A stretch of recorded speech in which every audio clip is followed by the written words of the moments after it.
시청자 여러분 안녕하십니까? 헬로티비 뉴스입니다. 광주 군공항 이전과 관련해 고흥군이 후보지로 거론된다는 언급이 나온 뒤 고흥군은 지속적으로 강경 대응 입장을 내고 있는데요. 23일 기자 간담회를 열고 다시 한번 절대 불가 의지를 명확히 했습니다. 김신혜 기자입니다.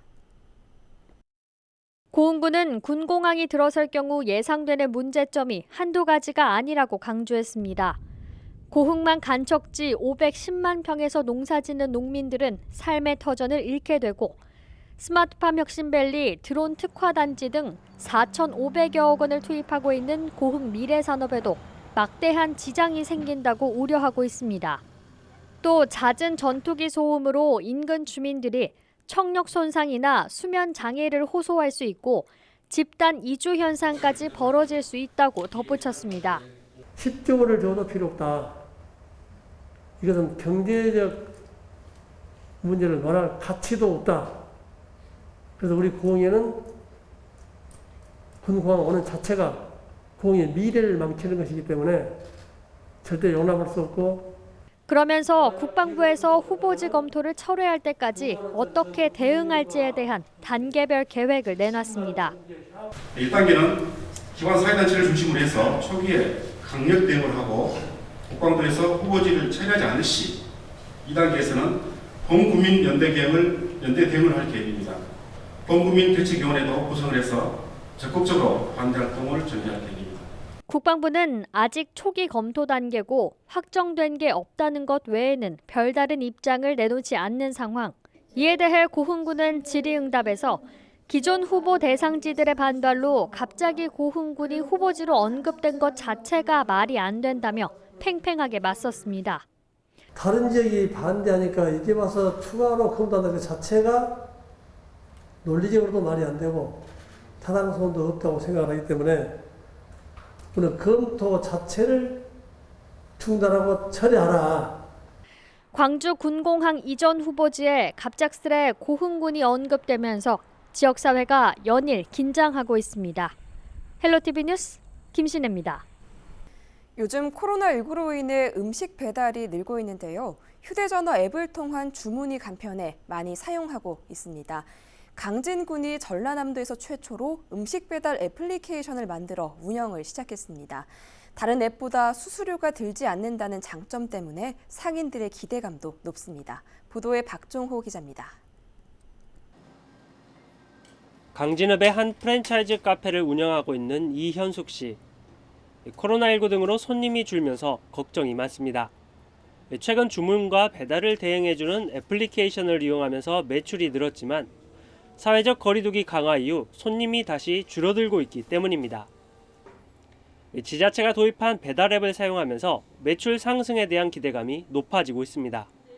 그걸 배달 안 하고 있는 다른 상가들 이렇게 배달을 하면 좋을 텐데 생각을 했었는데 그런 기회를 군에서 줬잖아요. 그래서 지금 코로나로 인해서 사회적 거리 이거 2.5단계 하면서 엄청 상가가 힘들어요. 이럴 때 배달을 통해서 또 수익을 올릴 수 있는 방법을 줘서 너무 고맙죠.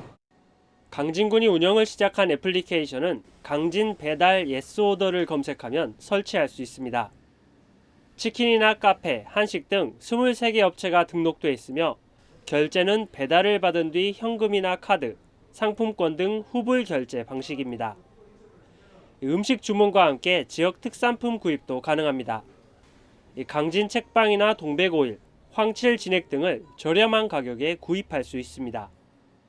강진문화재단은 애플리케이션의 부족한 부분을 보완해 보다 손쉽게 사용할 수 있게 노력할 계획입니다. 어쩔 수 없는 신용카드나 체크카드 수수료를 제외하고는 그 다른 일반적인 배달 앱에서 받는 광고 수수료가 전혀 없습니다.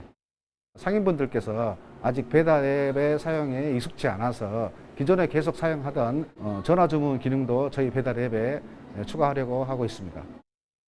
강진군은 강진 배달 앱의 가맹점을 올해까지 100여 개가량 확보할 예정입니다. 시작 단계이다 보니 시행착오도 있지만 수수료 없는 착한 배달 앱이 도입되면서 눈길을 끌고 있습니다. 헬로티비 뉴스 박종호입니다.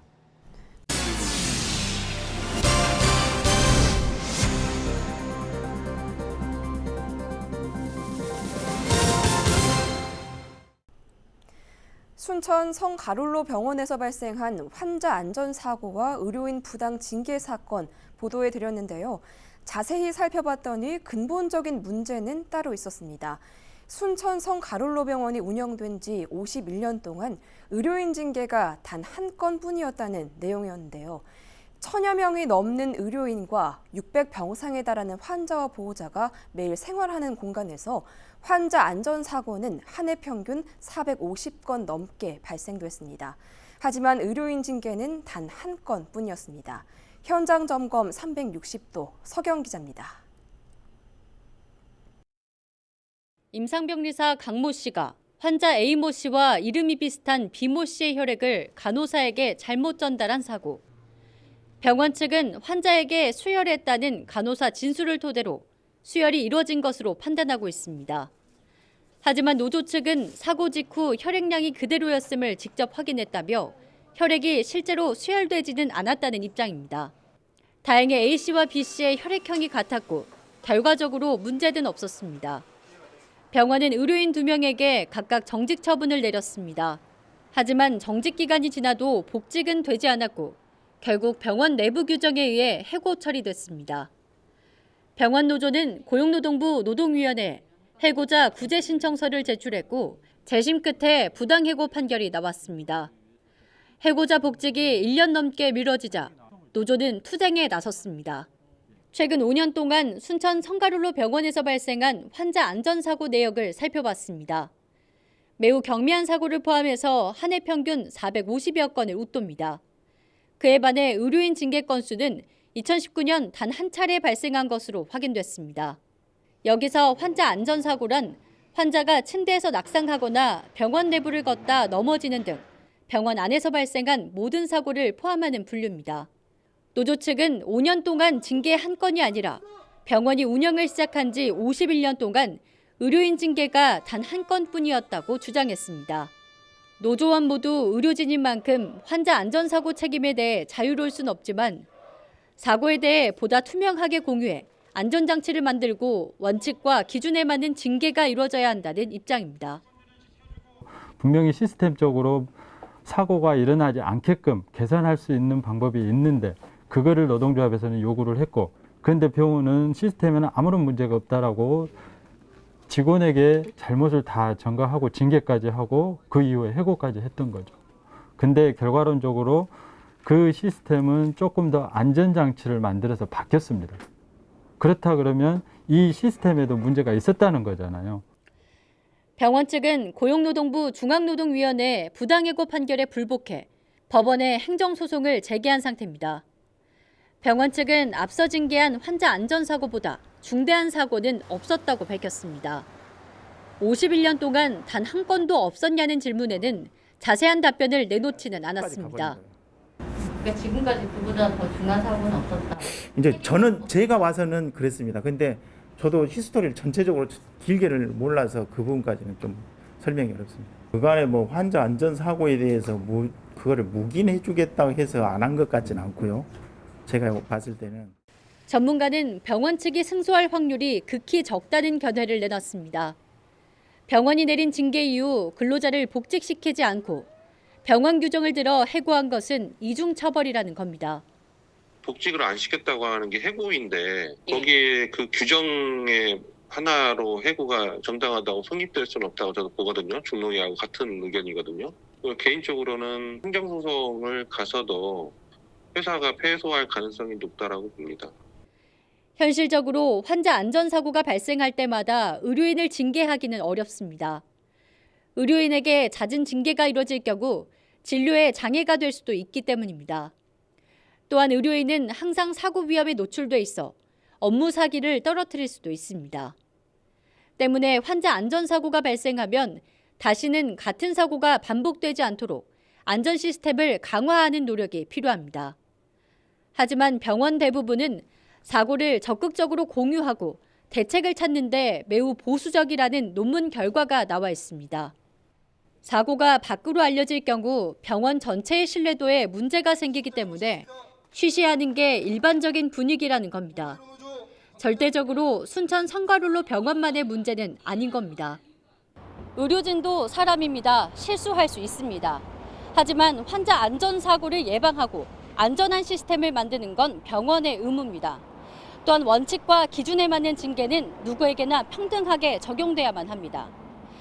같은 사고를 반복하지 않도록 운영체계를 재정비하는 일, 투명하고 안전한 의료체계를 만드는 가장 기본적인 일일 겁니다. 현장 점검 360도 서경입니다. 택시기사들의 월급제라고 할 수 있는 전액관리제가 올해부터 전면 시행됐지만 정착은 여전히 겉돌고 있습니다.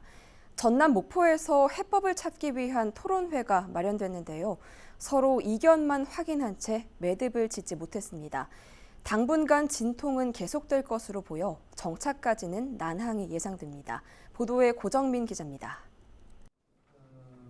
택시 전액관리제 정착 방안을 찾기 위해 업계 관계자와 지방 의원들이 한자리에 모였습니다.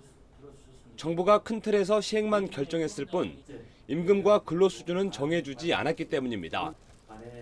전액관리제는 택시기사가 회사의 수입을 전액 납부하고 월급을 받아가는 제도입니다. 하지만 근무 태도와 상관없이 동일한 임금을 지급하는 문제를 놓고 택시회사와 기사들의 의견이 엇갈리고 있습니다.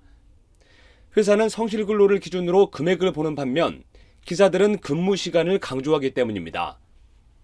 결국 애매모호한 성실근로 문제를 놓고 노조 측이 제시한 해법은 가감 누진형과 성과급 제도, 하루 6시간 미만을 근무하면 불성실 근로자로 정해 임금을 차등 지급하고 성실 근로자에겐 성과급을 주자는 겁니다.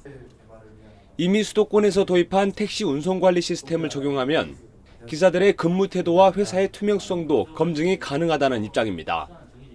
수익금 정보와 활용, 택시가 어디에 몰려 있는지, 요금 미터기 등을 실시간으로 수집 분석이 가능합니다. 하지만 임금 차등 지급에 대해 우려하는 시각도 있습니다. 기준금을 정한 뒤 불성실 근로자에게 불이익을 주면 산학금 제도를 폐지하자는 법의 취지에 어긋난다는 겁니다. 그래서 감봉 조치보단 교통법규 위반이나 탑승 거부처럼 위법사항만 불이익을 줘야 한다는 의견도 나왔습니다. 택시업계는 탁상공론에 불과하다는 반응입니다. 월급제가 도입되고 오히려 기사들의 수익이 줄어 일을 그만두는 사례가 속출하고 있다는 겁니다. 그러면서 택시회사를 성토하기보단 법을 지키는 범위 안에서 적자 감소 방안을 함께 고민해달라고 호소했습니다. 똑같은 근로조건과 똑같은 근로시간을 일했을 때 회사도 근로자도 수입이 줍니다. 근로자분들은 왜 전액관리제가 싫은지 여러분들 다 아실 거 아니에요. 다 아시는데 그냥 법이니까 지켜야 된다. 지방의회에선 공급이 부족한 장애인 콜택시나 관광택시 전환도 대안이 될 수 있는 만큼 행정당국에 지원을 요청했습니다. 노사 간의 갈등은 사회적 합의를 위한 협의체를 구성해 해답을 찾자고 강조했습니다.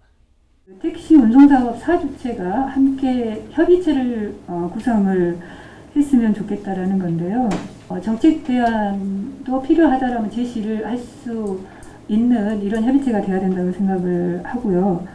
올해부터 전면 시행에 들어갔지만 노사 간의 이견 때문에 여전히 진통을 겪고 있는 택시 전액관리제. 코로나19 때문에 엎친 데 덮친 격으로 수익까지 급감하면서 택시업계의 한숨이 깊어지고 있습니다. 헬로티비 뉴스 고정민입니다.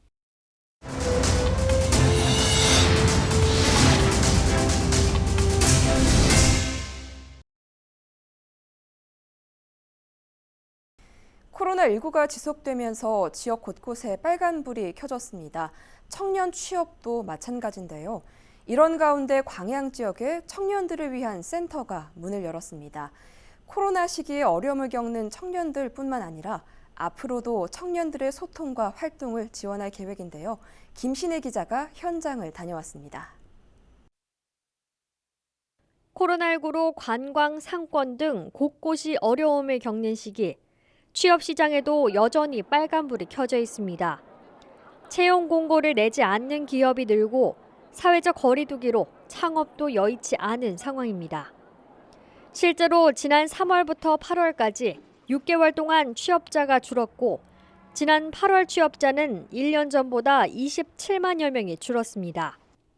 이런 가운데 광양에 희망적인 소식이 전해졌습니다. 청년들을 지원하기 위한 센터 광양 청년꿈터가 문을 연 겁니다. 청년들이 취업 창업 등 자립을 더 잘할 수 있도록 돕고 청년 정책에 관심이 있는 청년을 찾아내는 작업을 저는 주안점으로 두고 있습니다. 청년 정책위원회를 만들고 그 정책위원회 5개 분과를 만들어서 분과별로 관심사를 주기적으로 피드백받아서 청년 정책에 반영하고자 합니다.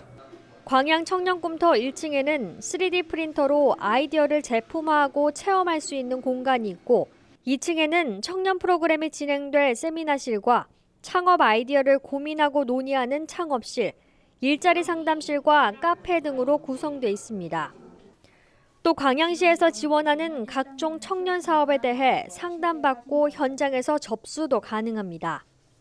9월 넷째 주부터는 이곳에서 청년들이 직접 기획하고 운영하는 청년 희망스쿨도 시작됩니다.